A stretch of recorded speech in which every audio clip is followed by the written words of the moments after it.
time for the press preview, where we take a look at what's on the front pages this morning. Let's take a look at This Day, our sister publication. It's a big story on the front page this morning. ICC, that's the International Criminal Court, seeks arrest of Israeli leader Netanyahu, defense minister, for war crimes.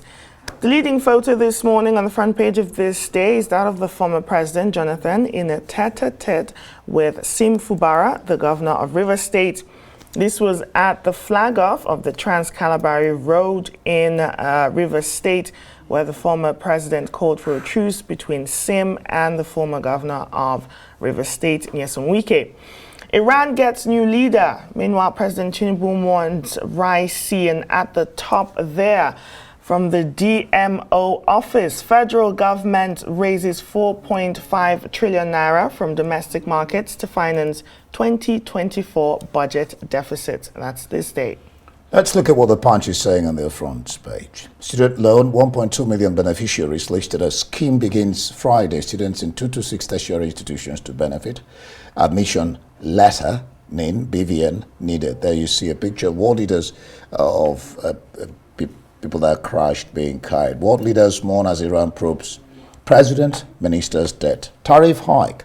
Workers lockout minister issue 14-day ultimatum.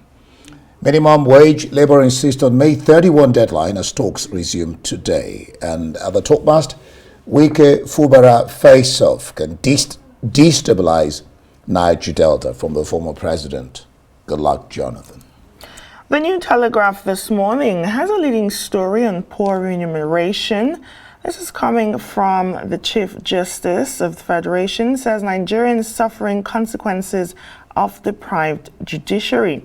At the bottom there, Fubara Wike feud, Jonathan calls for ceasefire. Meanwhile, in Lagos State, they've shut down 840 event centers and social facilities for safety violations. Right, let's look at the Point Sports Extra. It says, Queen of the Tracks. Inform Ophélie boasts 3 African records ahead of Paris Olympics.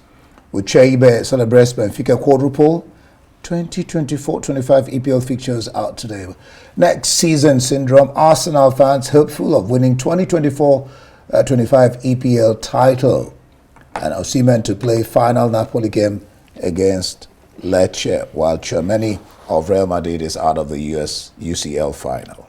The Guardian this morning has a big story on school feeding of 10 million kids. It says federal government in dilemma as inflation spikes meal budget to 540 billion naira. There they have the infographics of all the inflation affecting food in the country. Also, Labour threatens strike, issues May 31 ultimatum for new minimum wage deal. And electricity workers issue two-week ultimatum in TCN on bundling tariff hike. As South Africans gear up for election, we look at the Citizen. It says, what next for Zuma, who the court says you cannot participate in that election because you're convicted, even though his name still stays on the ballot. I am still the man, Ramaphosa, the president believes. That's for the Citizen, South Africa. Let's take a look at The Guardian UK this morning. Day of shame. Deadly cover-up of blood scandal finally exposed. Prime Minister issues apology after report into biggest ever NHS treatment disaster. Meanwhile, prosecutors seek arrest of Netanyahu over Gaza. And there's 5 days of mourning after Iran's leader's death. That's President Ibrahim Raisi. My story is almost on the front pages of the foreign papers. Let's look at the Financial Times. ICC requests arrest warrants for Israeli and Hamas leaders. Ibrahim Raisi, 1960 to 2024, Iran leader's death, stokes uncertainty for a turbulent Middle East. And Sunak promises whatever it costs to redress infected blood scandal misery. All right, let's bring in our analyst this morning, Dr. Constance Ikoku. Good morning, and thanks for being here with us. Let's quickly take a look at This Day newspaper. Just at the top there, what the Debt Management Office is saying. It says federal government raises 4.5 trillion naira from domestic markets to finance the 2024 budget deficit. There's also a rider there that says Naira has now gained on official and also parallel markets. What are your thoughts on this development? Well, good morning to both of you. To the story on borrowing. I think what they're saying there, okay, so we have our budget for 2024. It stands at 28.7 trillion naira, and there is a budget deficit of 10 trillion, and that is what they are trying to cover up there. And the government says they have borrowed at least over 4 trillion from the local market, and according to the government, this is a good thing.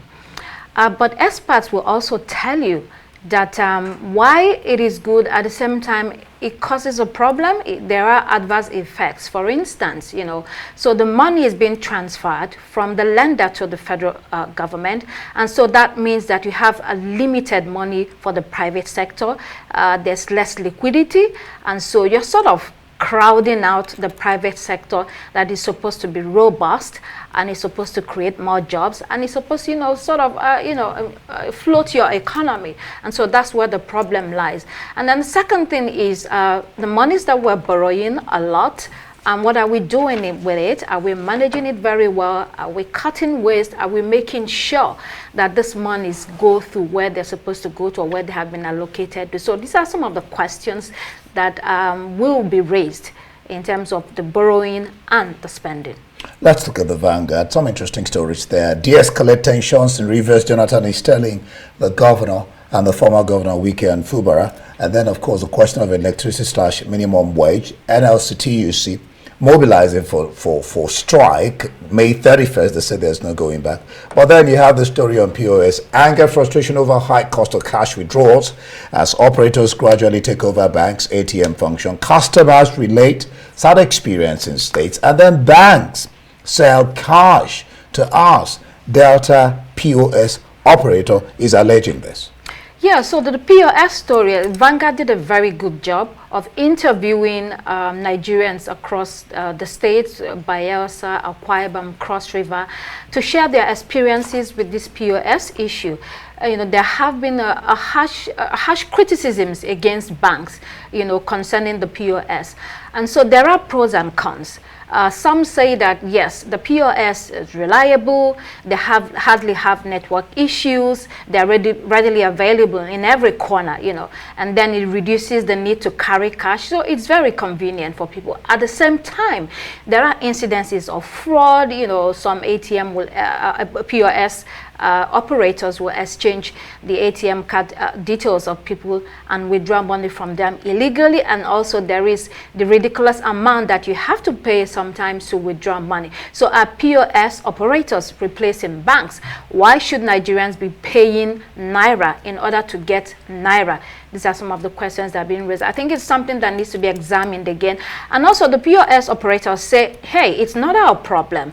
We go through hell to get cash from the bank. Sometimes we have to pay in order to get this cash. So somebody should be investigating what is really going on in this sector in regard to the POS and then the ATMs, where sometimes you cannot get cash from those points, and that's why people resort to a POS. Dr. Ikoku, there's a spike in inflation. If you take a look at The Guardian this morning, they did a deep story on federal government being in dilemma on the sustainability of that feeding 10 million children. The plan was to have 100 naira per meal, and the budget was 100 billion naira. Now it's spiked up to 540 billion naira. Let me just give some examples there. Pepper in 2023 was 5,500 naira. Now it's 22,000 naira. You see 50 kg of rice there, 2023, 26,000 naira. Now it's 85,000 naira. So the government is even having issues trying to mitigate the problems that citizens are facing, Dr. Ikoko? Nkechi, this story mirrors the harsh reality that we are facing in the country today.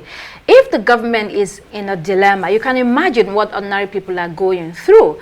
And so to the details, this school feeding program started in 2016, and it was aimed at encouraging school enrollment, attendance, and performance. So the students are fed daily in school to keep them there. And so the budget as at December last year was 100 billion. And so because of the spike in inflation, it is for 550 billion now.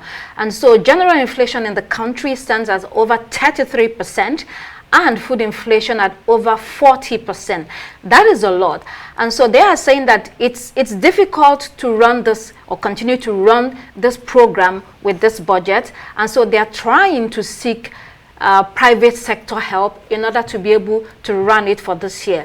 I don't know how they're going to do it, but I think it also shows how difficult things are going on in the country. And I think we need to, you know, sort of sit up and fasten our seat belts. I do not think that government has a hang of what is going on.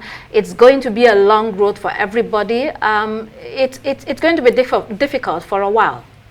And that's probably why in Daily Trust, Labour is insisting that come May 31st, they will embark on a strike at the time that Kano governor is buying 2.7 billion naira worth of vehicles for its lawmakers. I know. When it comes to Kano, there are a flurry of reactions concerning that article. Spending billions of naira to buy vehicles for lawmakers. There are 40 lawmakers that have taken delivery. 68 million naira was spent on each SUV, sports utility vehicles.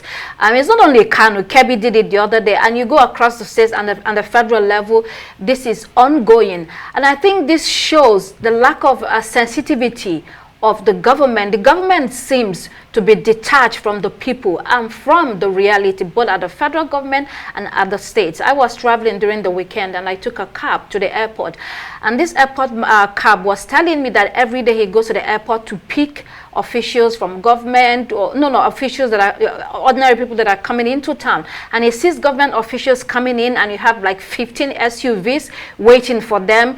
He's calculating how much fuel needs to be guzzled, how much has to be paid, and the personnel, the police officers, the assistants and everything. And it's like, these people are not listening to us. Are they governing us, or are they governing themselves? So I think it's high time that we really, as a country, especially public officials, begin to have a rethink about how that is going on. People are watching, and it might get to a breaking point and they decide, you know what, enough is enough. We cannot continue this way. Dr. Ikoko, in South Africa, they are going for a general election soon, and the South African court has ruled that former President Zuma is not eligible to run. Business Day, South Africa says Zuma off list, but will be on ballot. Now, the question I want to pose to you is actually on the front page of The Citizen. What's next for Zuma? What does this all mean? Well, it means that his political career is in jeopardy.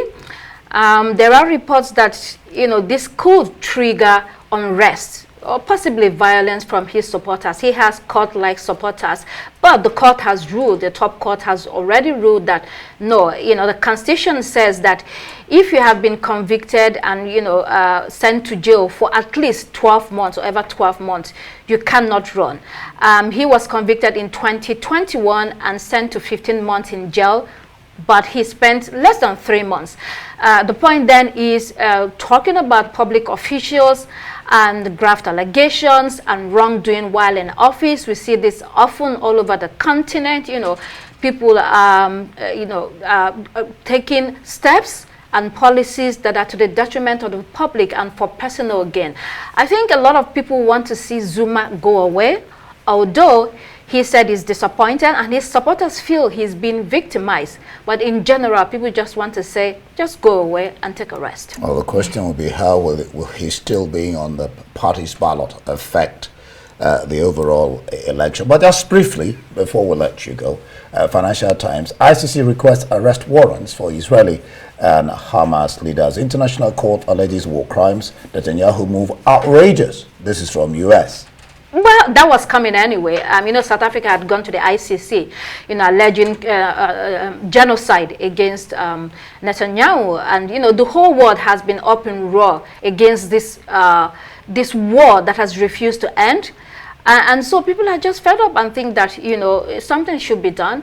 The US, of course, would always stand by Israel. They seem to be held at the jugular by the Jews. The point is the ICC, let's see whether it goes ahead and what happens, whether he will be really arrested. That's what everyone will be watching to see. Thank you so much, Dr. Constance Ikoku, for your insightful thoughts this morning. And that's the press review. For more, follow us on X at Arise TV.